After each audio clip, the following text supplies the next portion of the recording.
Hello, welcome back. मैं इरफान माही और आप देख रहे हैं हमारे यूट्यूब चैनल सोल्व इंस्टीट्यूट।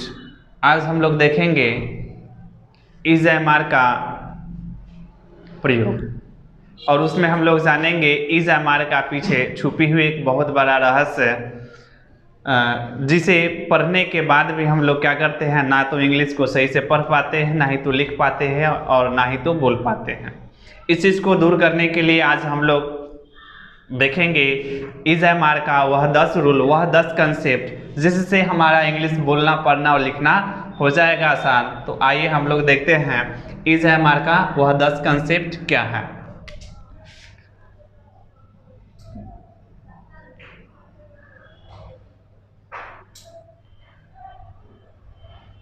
आज का हमारा टॉपिक होगा uses of am is are, यानी हम लोग इज एम आर का यूज किन परिस्थिति में और कब कब और कहाँ कहाँ करते हैं। इसके लिए हम पहला प्रयोग दे रहे हैं, पहला रूल दे रहे हैं, इन्हें आप ध्यान से देखेंगे। पहला नियम कहता है कि सबसे पहले क्या करते हैं, जब किसी भी सेंटेंस की या जब किसी भी वाक्य की उत्पत्ति होती है तो सबसे पहले हम लोग क्या करते हैं, सब्जेक्ट का चयन करते हैं। उसके बाद ऑक्सिलरी वर्ब अर्थात हेल्पिंग वर्ब के रूप में यहाँ क्या करेंगे, इज एम आर का प्रयोग करेंगे। उसके बाद इज एम आर का प्रयोग करने के बाद हम लोग क्या करेंगे, यहाँ पे नाउन का प्रयोग करेंगे, नाउन का प्रयोग करेंगे और इसके बाद क्या करेंगे, फुल स्टॉप लगा देंगे। तो इसका हमारा सेंस होगा, तो इसे हम लोग दो सेंस निकाल लेंगे। एक मेरा सेंस होगा होता है और दूसरा होगा है, ही, हो। यानी subject plus is am are plus noun के बाद नाउन अगर लिखते हैं तो इसका हमारा दो सेंस होता है। पहला होता है और दूसरा होता है ही, है, हो। जैसे हम यहाँ पे एग्जांपल ले रहे हैं, होता है के सेंस में जैसे लिखेंगे होनी इज स्वीट, होनी इज स्वीट। दूध मीठा होता है या शहद मीठा होता है, लिखेंगे मिल्क इज स्वीट। अब हम देखेंगे होनी हमारा क्या हो गया, सब्जेक्ट हो गया। अकॉर्डिंग टू सब्जेक्ट के अनुसार क्या करेंगे, यहाँ पे auxiliary verb is am are का चयन करेंगे और यहाँ पे क्या करेंगे, हम लोग नाउन के रूप में क्या किए हैं, स्वीट का प्रयोग किए हैं और ये हमारा स्वीट क्या हो गया, नाउन हो गया। दूसरा सेंस हमारा कह रहा है और है, हो और ही का यूज लाना होगा।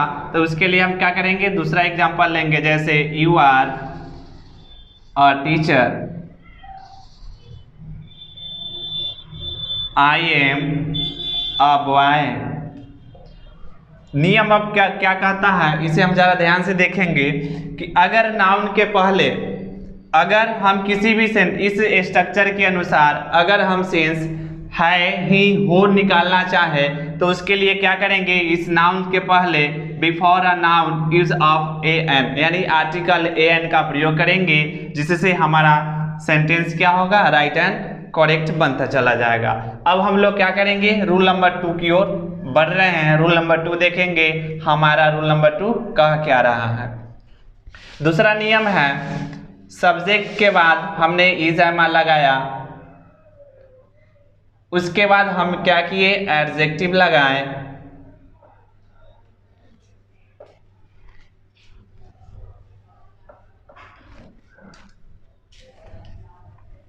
अब हमें सब्जेक्ट जो मन करे सो ले ले, नाउन ले ले या प्रोनाउन ले ले। जैसे लिखेंगे he is beautiful, sorry she is beautiful,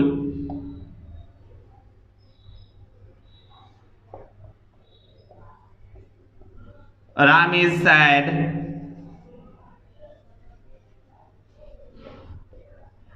Mohan is wise.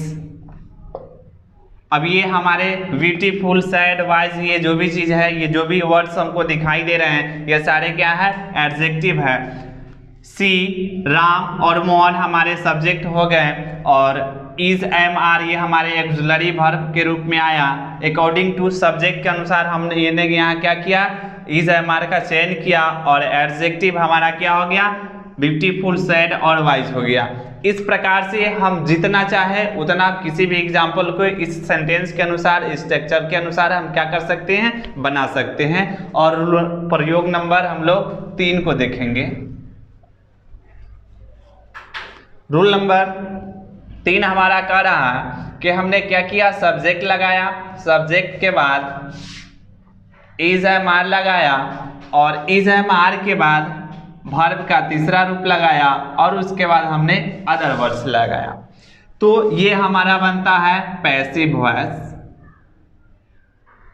Passive voice आप जानते होंगे, आप वॉइस पढ़े होंगे, पैसिव वॉइस वह होता है जिसमें डूअर का अभाव होता है, यानी वैसा सेंटेंस जिसमें कर्ता मौजूद ना हो, यानी काम करने वाला व्यक्ति का अभाव हो, उसी को हम लोग क्या बोलते हैं, पैसिव वॉइस बोलते हैं। जैसे हम लोग किसी को बोलते हैं तुम्हें पीटा जाता है, उसे पढ़ाया जाता है। अब इस सेंटेंस को हम देखेंगे, तुम्हें पीटा जाता है अर्थात पीटने वाला कोई और व्यक्ति है और पिटाने वाला कोई और व्यक्ति है, लेकिन पीट कौन रहा है, पीटने का कार्य कौन कर रहा है, इसकी पता हमें नहीं चल रही है, इसकी पता हमें नहीं हो रही है। इसलिए हमारा यह सेंटेंस किसका होगा, पैसिव वॉइस का होगा। अब इसको क्या करेंगे, हम इस स्ट्रक्चर के अनुसार बना कर देखेंगे वाकई में बन रहा है या नहीं। तुम्हें का इंग्लिश क्या होगा, यू। यू हमारा सेकेंड पर्सन है, इसलिए क्या करेंगे, आर का प्रयोग करेंगे। अब लिखेंगे आर। उसके बाद पीटना, पीटना का इंग्लिश होता है बीट, इसका तीसरा लिखेंगे तो बन जाएगा बीटेड। यू आर बीटेड, तुम्हें पीटा जाता है, उसे पढ़ाया जाता है, उसे का इंग्लिश ही होता है he is read. Read read read reading reads, इसके तीनों फॉर्म क्या होते हैं, एक समान होते हैं। इस प्रकार से आप क्या कीजिएगा, रूल नंबर 3 को आप आसानी से क्या कीजिएगा, बना लीजिएगा। अब हम लोग प्रयोग नंबर 4 की ओर बढ़ रहे हैं।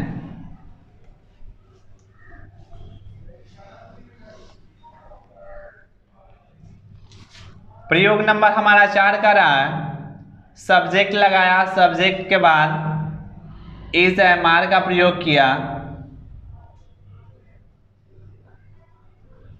उसके बाद हमने यहाँ क्या किया, वेइंग लगाया और वेइंग के बाद वर्ब का तीसरा रूप लगाया और अदर वर्ड लगाया।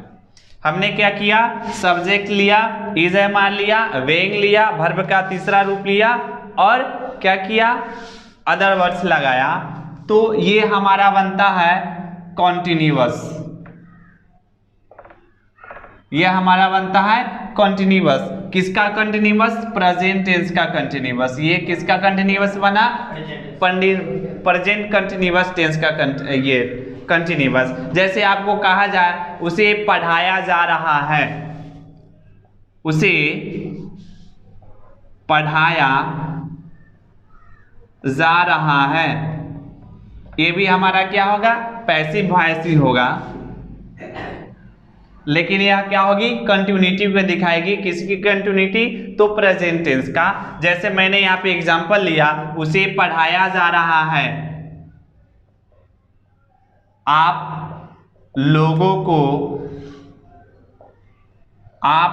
को पीटा जा रहा है।